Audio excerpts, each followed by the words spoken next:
Assalamualaikum warahmatullahi wabarakatuh. Selamat pagi. Salam sejahtera, Om Swastiastu, Namo Buddhaya, salam kebajikan. Yang saya hormati Ibu Dian selaku dosen pengampu untuk mata kuliah Kewarganegaraan G120 dan teman-teman yang saya banggakan.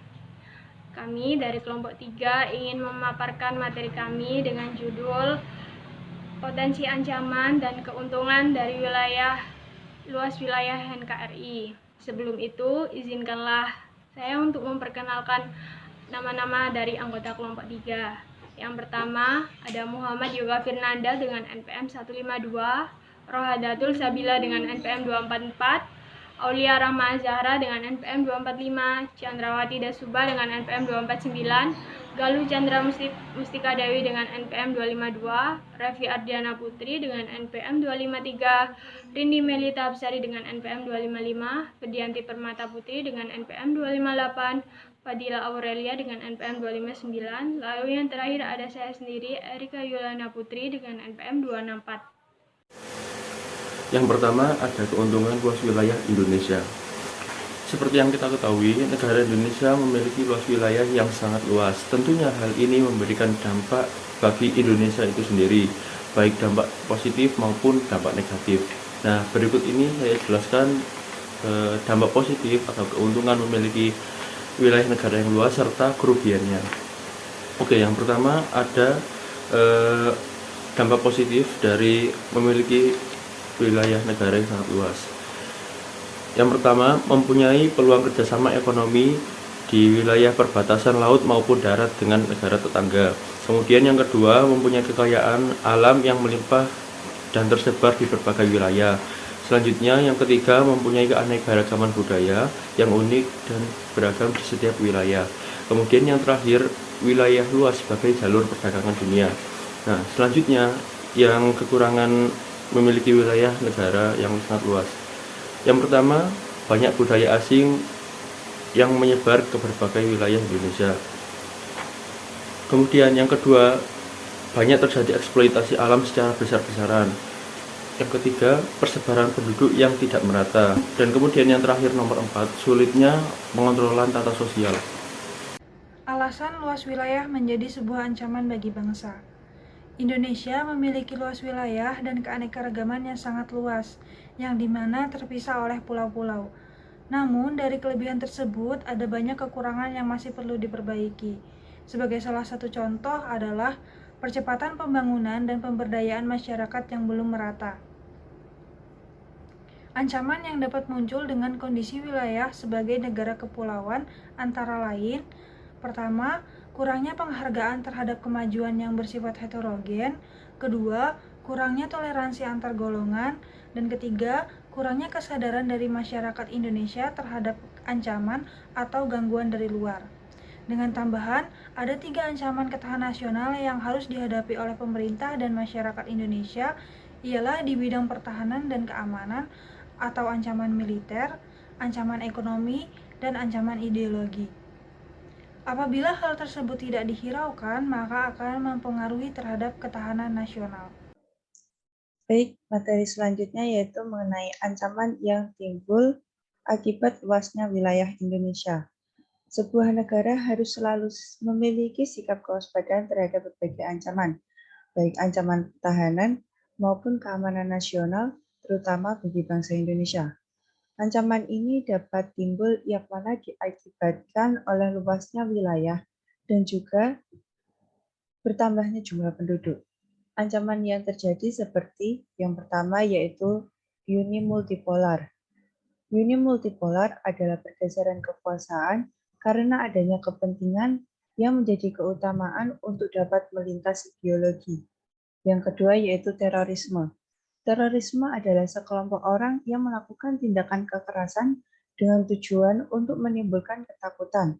Terorisme juga sering dijadikan alat untuk menguasai suatu wilayah yang berujung pada perang melibatkan pihak ketiga. Yang ketiga yaitu kerawanan di Laut Indonesia. Kerawanan di Laut Indonesia ini berbentuk seperti perampokan bersenjata dan penculikan di suatu wilayah. Dan yang terakhir yaitu adanya perebutan wilayah. Indonesia merupakan negara yang letaknya strategis secara geografis. Hal tersebut dapat menjadikan negara lain iri akan wilayah Indonesia, sehingga terjadi perebutan wilayah kekuasaan Indonesia di bagian perbatasan. Untuk materi selanjutnya akan disampaikan oleh rekan saya.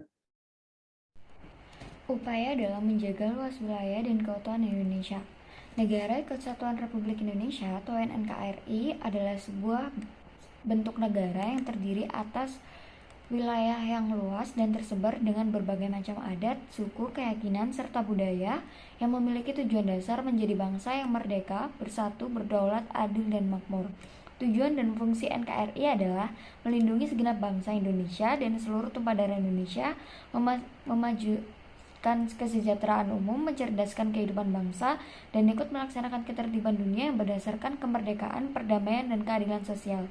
Proses terjadinya NKRI menghabiskan waktu yang sangat amat panjang, jiwa dan raga, serta harta dan benda para pejuang NKRI. Upaya menjaga keutuhan luas wilayah dan keutuhan Indonesia itu bisa diamalkan dengan beberapa cara, yaitu yang pertama, mengamalkan nilai-nilai Pancasila dalam kehidupan sehari-hari. Yang kedua adalah menggelorakan semangat Bhinneka Tunggal Ika. Yang ketiga adalah menjalankan kehidupan berbangsa dan bernegara sesuai Undang-Undang 1945. Yang terakhir, melaksanakan usaha pertahanan negara. Saya Galuh Chandra Mustika Dewi, NPM 252. Saya akan melanjutkan materi teman saya, sumber daya alam hayati dan non-hayati. Sebelumnya, kita akan mempelajari apa itu sumber daya alam hayati dan sumber daya alam non-hayati. Sumber daya alam hayati adalah segala kekayaan alam yang bersumber dari makhluk hidup, baik dari hewan maupun tumbuhan. Adapun contohnya yaitu ayam, kambing, hewan mikroba, padi, jagung, kapas, kopi, kayu, dan sebagainya. Sumber daya alam non-hayati merupakan segala jenis sumber daya yang diperoleh dari alam yang bukan berasal dari makhluk hidup. Sumber daya alam non-hayati juga disebut sumber daya abiotik atau anorganik karena tersusun dari material benda mati. Adapun contoh dari sumber daya alam non-hayati adalah air, udara, tanah, sinar matahari, dan bahan tambang. Selanjutnya, keuntungan dari masing-masing sumber daya alam hayati dan non-hayati. Yang pertama, keuntungan sumber daya alam hayati terutama di Nusantara. Yang pertama, sumber daya alam tumbuhan dan hewan sebagai bahan makanan dan minuman. Tumbuhan dapat dimanfaatkan sebagai sumber makanan dan minuman. Jenis tumbuhan yang dapat dimanfaatkan sebagai bahan makanan adalah tumbuhan biji-bijian, sayur-sayuran, bumbu-bumbuan, buah-buahan, dan umbi-umbian. Sementara itu, beberapa tumbuhan yang dapat dimanfaatkan sebagai bahan minuman adalah kopi, teh, tebu, dan buah-buahan yang dapat diolah menjadi jus. Sementara sumber daya alam hayati dari hewan, daging, telur, dan susu yang berasal dari beberapa hewan yang dapat diolah menjadi makanan yang lezat. Yang kedua, sumber daya alam tumbuhan sebagai bahan baku obat tradisional. Di Indonesia sendiri terdapat berbagai macam tumbuhan yang bisa dimanfaatkan, salah satunya obat tradisional. Pemanfaatan tumbuhan sebagai obat tradisional telah dilakukan dari zaman dahulu. Beberapa tumbuhan yang dapat dijadikan sebagai obat tradisional yaitu jahe, kunyit, kencur, binahong, sambiloto, mahkota dewa, dan temulawak. Tumbuhan tersebut memiliki khasiat yang akan membawa kesehatan bagi tubuh. Yang ketiga yaitu sumber daya alam tumbuhan sebagai bahan baku industri. Tumbuhan juga banyak dimanfaatkan sebagai bahan baku industri seperti pohon karet dan pohon kapas. Getah pohon karet dapat dimanfaatkan sebagai bahan pembuatan ban kendaraan dan berbagai peralatan lain yang bersifat elastis. Selanjutnya, sumber daya alam hewan sebagai bahan sandang. Beberapa hewan dapat dimanfaatkan sebagai bahan sandang yang berkualitas dan bernilai jual tinggi. Hewan yang akan dimanfaatkan sebagai bahan sandal haruslah yang dibudidaya untuk menghindari kepunahan.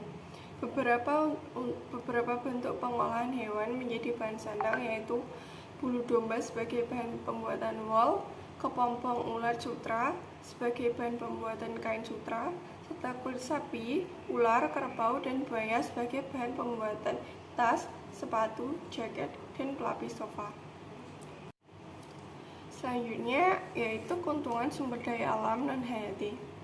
Yang pertama ada sumber daya alam non-hayati sebagai sumber kehidupan makhluk hidup. Air dan udara merupakan dua contoh sumber daya alam non-hayati yang berperan sebagai sumber kehidupan makhluk hidup. Tanpa kedua elemen tersebut, makhluk hidup tidak akan bisa bernafas dan melangsungkan kehidupannya. Yang kedua ada sumber daya alam non-hayati sebagai sumber energi listrik. Ada banyak sekali sumber daya alam non-hayati yang bisa diubah menjadi energi listrik. Contohnya, energi yang tergantung pada air mengalir dijadikan sebagai pembangkit listrik tenaga air. Ada juga sinar matahari yang ditangkap oleh panel surya untuk menghasilkan listrik. Dan ada beberapa sumber daya alam non-hayati lain yang bisa dimanfaatkan sebagai energi listrik. Ketiga, ada keuntungan sumber daya alam non-hayati sebagai pembantu dalam sektor ekonomi. Di sektor ekonomi sendiri, sumber daya alam non-hayati banyak sekali manfaatnya. Contohnya pada bahan tambang. Ini akan memberikan dampak ekonomi bagi para penambang yang menjual hasil tambang. Para penambang ini bukan saja mereka yang sekelas perusahaan, tapi penambang tradisional yang menambang di area tebing atau sungai juga termasuk. Materi selanjutnya akan saya serahkan kepada rekan saya. Ancaman dari dalam negeri terhadap sumber daya alam hayati Nusantara. Ancaman kepunahan tumbuhan, keanekaragaman tumbuhan di Indonesia mengalami ancaman kepunahan yang makin serius, di mana 437 spesies telah terancam punah dan bahkan mencapai lebih dari 600 spesies bila kategori hampir terancam dimasukkan. Kondisi ini memposisikan Indonesia sebagai salah satu prioritas tertinggi untuk konservasi tumbuhan global. Berikut beberapa ulasan tentang faktor-faktor yang dapat mempengaruhi kestabilan dan keberadaan tanaman di hutan Indonesia, yaitu ada 4. Yang pertama ada alih fungsi lahan. Alih fungsi lahan sebagai pemenuh keperluan perkebunan, pertanian, perumahan, dan pembangunan infrastruktur telah terjadi di berbagai daerah di tanah air. Adanya alih fungsi lahan ini tentu mempengaruhi habitat tanaman di Indonesia yang kian menurun. Akibatnya, tumbuhan mengalami krisis lahan yang menyebabkan kepunahan. Dan yang kedua ada pencemaran ekosistem. Pencemaran ekosistem seperti limbah industri, baik udara, air, dan darat yang masih sering terjadi. Kemudian, bencana alam seperti gunung meletus, tanah longsor, dan tsunami juga berperan sebagai penyebab kepunahan tumbuhan di Indonesia. Untuk itu, sudah seharusnya perusahaan-perusahaan bersikap bijak dengan mengolah limbah terlebih dahulu agar tidak mencemari lingkungan. Dan yang ketiga ada penebangan pohon secara liar. Mereka melakukan penebangan pohon secara liar tanpa menanam kembali sehingga populasi di Indonesia kian berkurang drastis. Selain berbahaya bagi kelestarian tumbuhan, kegiatan penebangan liar ini juga dapat menimbulkan resiko bencana alam seperti banjir dan tanah longsor. Dan yang terakhir, yang keempat, ada pencemaran pestisida yang secara berlebihan. Jika pestisida anorganik digunakan secara berlebihan, justru dapat menimbulkan kepunahan bagi tanaman. Hal ini disebabkan karena pestisida kimia dapat menyebabkan pencemaran tanah, merusak kualitas tanaman, serta mengganggu siklus rantai makanan. Kepunahan hewan disebabkan karena adanya yang pertama hilangnya habitat. Hilangnya habitat akan membuat hewan terusir dari rumahnya dan terpaksa melakukan imigrasi. Misalnya mencairnya es di kutub yang membuat beruang kutub dan penguin kehilangan habitatnya. Akibatnya keduanya kini tergolong dalam hewan terancam punah. Dan yang kedua ada perubahan iklim. Pemanasan global dapat menyebabkan perubahan iklim di bumi. Satu belahan bumi akan mudah banjir, sedangkan belahan bumi lainnya mengalami kekeringan. Baik, materi selanjutnya adalah ancaman dari dalam negeri terhadap sumber daya alam non-hayati di Nusantara. Sumber daya alam non-hayati adalah sumber daya alam yang bukan berasal dari makhluk hidup. Sumber daya alam non-hayati tidak menghasilkan pangan atau sandang bagi manusia. Namun, sumber daya alam non-hayati mampu menghasilkan energi untuk memproduksinya. Contoh dari sumber daya alam jenis ini adalah bahan tambang, tanah, air, angin, dan matahari. Next slide. Masalah sumber daya alam erat kaitannya dengan perilaku manusia yang dipengaruhi oleh berbagai faktor seperti budaya, perkembangan ekonomi, dan politik. Salah satu contohnya adalah persepsi yang salah tentang sumber daya di Indonesia, di mana kalangan masyarakat memunculkan pandangan yang didengungkan sejak lama bahwa kekayaan alam Indonesia sangat melimpah. Pandangan tersebut, baik secara sadar maupun tidak sadar, telah mendorong manusia terjerat dalam proses pemanfaatan sumber daya alam yang cenderung eksploitatif untuk memperoleh keuntungan dalam jangka pendek dengan mengabaikan prinsip-prinsip keberlanjutan untuk kehidupan di masa depan. Next slide. Ancaman dari dalam negeri terhadap sumber daya alam non-hayati di Nusantara. Yang pertama, terjadinya krisis air.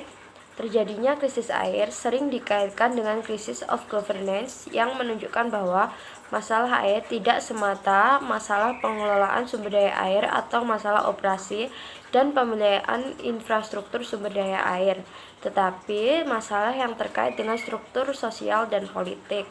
Yang kedua, terjadinya krisis energi akibat tidak adanya pemanfaatan dengan baik sebagai usaha menjaga sumber daya alam. Yang ketiga, habisnya bahan tambang jika dieksploitasi terus-menerus secara besar-besaran tanpa mempertimbangkan masa depan untuk kehidupan yang berkelanjutan. Yang keempat, akan banyaknya jumlah pertambangan di Indonesia yang nantinya akan melampaui batas perizinan akibat dari usaha untuk memenuhi kebutuhan banyaknya jumlah populasi manusia. Dan yang terakhir, terjadinya kerusakan lingkungan akibat dari ulah manusia atau ulah penduduk yang tidak memperhatikan prinsip hukum minerba. Ancaman dari luar terhadap sumber daya alam Nusantara. Ancaman dari luar negeri terhadap sumber daya alam Nusantara adalah seperti kita sebagai warga negara Indonesia mengirimkan bahan baku ke luar negeri, sehingga luar negeri mendapatkan bantuan bahan baku. Sedangkan negara kita semakin lama, bahan baku tersebut akan semakin habis, maka lama-kelamaan akan mengancam sumber daya alam Nusantara. Contohnya adalah kita mengekspor emas, perak, kayu jati, dan berbagai lainnya. Selain itu, ada lagi cara yang mengancam sumber daya alam Nusantara habis, yaitu dengan cara dilakukannya penangkapan ikan secara ilegal yang mengancam kelestarian alam di Nusantara. Selanjutnya adalah upaya melestarikan dan menjaga sumber daya alam yang ada di Nusantara. Ada dua jenis sumber daya alam, yakni yang dapat diperbaharui dan yang tidak dapat diperbaharui. Contoh sumber daya alam yang tidak dapat diperbaharui adalah minyak bumi, batu bara, logam mulia, dan lain-lain. Contoh sumber daya alam yang dapat diperbaharui adalah tumbuhan, ikan, air, dan sinar matahari. Cara melestarikannya dengan tidak membuang sampah di sungai, tidak memancing ikan di sungai dengan menggunakan peledak, membersihkan sungai secara rutin untuk menjaga kelestariannya, menanam pohon berkayu yang dapat ditebang secara berkala, melakukan tebang pilih, tidak memancing ikan di sungai ataupun di laut dengan berlebihan, membudidayakan ikan di tambak, tidak mengkonsumsi ikan secara berlebihan, tidak membakar sampah yang dapat menimbulkan asap tebal, menanam pohon untuk menghasilkan udara segar, tidak mencemari air sumur dengan zat berbahaya, menggunakan air secukupnya, tidak menggunakan air secara boros. Lalu, kesimpulan yang dapat saya tarik adalah dalam luas wilayah Indonesia yang memiliki berbagai macam adat istiadat, suku bangsa, dan budaya yang berbeda-beda yang dapat menguntungkan dengan keunggulannya. Dari hal tersebut, maka memunculkan suatu potensi tersendiri, potensi ancaman yang tidak mudah untuk dikelola oleh bangsa Indonesia. Keberagaman di Indonesia merupakan suatu ciri khas yang dimiliki oleh bangsa Indonesia itu sendiri. Dan untuk mempertahankan NKRI diperlukan kesadaran toleransi antara bangsa agar negara Indonesia tidak dengan mudah terpecah belah dan dijajah oleh negara lain. Sekian presentasi dari kelompok kami. Mohon maaf apabila ada salah kata ataupun kekurangan. Saya akhiri. Wabillahi taufiq wal hidayah. Wassalamualaikum warahmatullahi wabarakatuh.